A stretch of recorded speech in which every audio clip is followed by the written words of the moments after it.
Hi and welcome back to Elle the Law Student. Now today I'll be talking about how to get a good work-life balance. So when I started Oxford I did way too much work, and that's something that I'd been doing at A level as well, and it just meant that I was burning myself out, I was not enjoying myself, and I wasn't being as productive as I could have been because I just felt like I had to do loads of work, but the amount of hours that you put in doesn't necessarily equal brilliant work, and that's something that I didn't really understand. Here are some of the tips that helped me to kind of get a better balance, which I do definitely have now.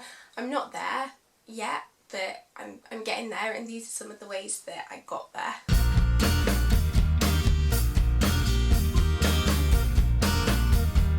So the first thing is something that my tutor said to me, and she said to treat my degree like a full-time job, and that was really helpful because, you know, a standard full-time job you'll be working 9 till 5 days a week, and I was working a lot more than that 7 days a week, and you wouldn't expect an employee to be able to do that amount of work and be able to do a good job of it. I still would say that whilst I'm at university in term time, I do work more hours than I would at a full-time job 9 till 5. However, I've got much better at feeling more comfortable about taking time off. I still don't really take a full day off whilst I'm at uni. If I'm taking a full day off, it's generally like I'll have come home for the weekend, or there have been some cases where, for example, Kate's come to visit me at uni and I'll take the full day off. But I'm still not quite at the position where I can just feel comfortable waking up in the morning and just kind of based on my own will not do any work, and I would like to get to that position next year, and I think that treating my work like a full-time job is going to help me to get to that position. The next thing is to speak to your tutors. Now this is something that helps me a lot because they'll be able to show you actually how well you are doing. It could be the fact that you think that you're not doing very well and you need to put in all of this work, but you're actually doing perfectly fine, and that was the situation with me. I felt like I was lagging behind and not doing very well, and my tutors were actually fine with how I was doing, I was doing perfectly well, and so just having that bit of reassurance can help you to sort of shut down the voices in your head that are telling you you need to keep working. Speaking to your tutors, having an honest chat with them and asking them how they think you're doing can be really, really helpful. The next thing is to create a revision timetable or just a general work timetable with realistic goals. This is something that I have found really helpful. Some people find this quite counterproductive because if they then don't meet the goals that they've put on there, it stresses them out more.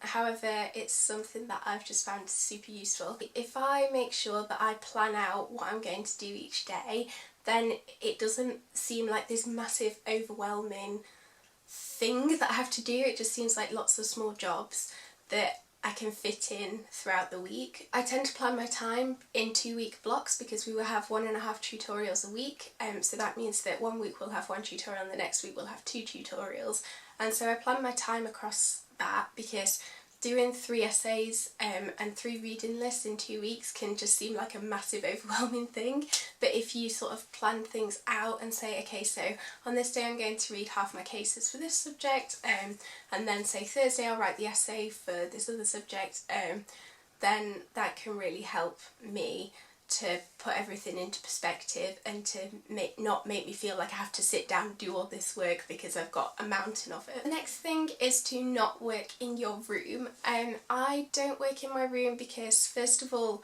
I want that room to be somewhere that I can kind of go and relax. Sometimes I have some trouble sleeping, and so I don't want to add to the tension in my bedroom, if that makes sense, and so I try to make sure that I'm always working in the library whilst I'm at university, and whilst I'm at home I tend to work at the kitchen table, or kind of we've got a little spare bedroom study thing, or I'll work in there, and so I don't work in my bedroom at all, to be honest. I have a desk in my room, but that's normally just used for like editing these videos. doing society stuff, yeah, it's not used for revision, because otherwise I find it very, very difficult to pull myself away from that. Something that I found really, really useful during exams especially was to work with other students. Some people, again, find this counterproductive because they end up speaking to the other students a lot, and it's kind of just means that they don't get enough work done. But I found it really useful because sometimes I almost need that distraction. I need somebody there to just kind of ask me a question, or for me to be able to ask them a question, or we'll have a 2-minute chat about something that's happened, and I find that really calming because I don't feel like I'm stuck doing this in a room on my own and feeling really isolated. It can also help because if you tell the other person that you're working with, okay, I'm leaving the library at this time today, there's somebody there who knows to tell you to leave the library at that time. I'm kind of linking into that. Probably the biggest help for me last year was to plan things in the evening. So I kind of started the year without anything in my evenings that I had to go to, and I would sign up for the dance lessons and that sort of thing, but there was nothing to force me to go to them, and so quite often I would end up missing them because I'd think, oh no, I need to stay in the library and get this work done. By the end of the year I was getting much better at that, so I would basically try and plan something every evening, and I would try and stick to that as well. So for example, I would plan to go for a run with a friend, I would plan to go to a dance class, I would plan to cook dinner with somebody. Those things, I don't want to let that other person down, and so it's a lot harder to just stay in the library and tell yourself you can't leave. That's kind of how I managed to get myself out of the library in an evening, which was something that I did struggle with in my first kind of term at uni. Just a final disclaimer, I don't want this to sound like every Oxford student kind of can't get themselves out of the library, because it is absolutely not true.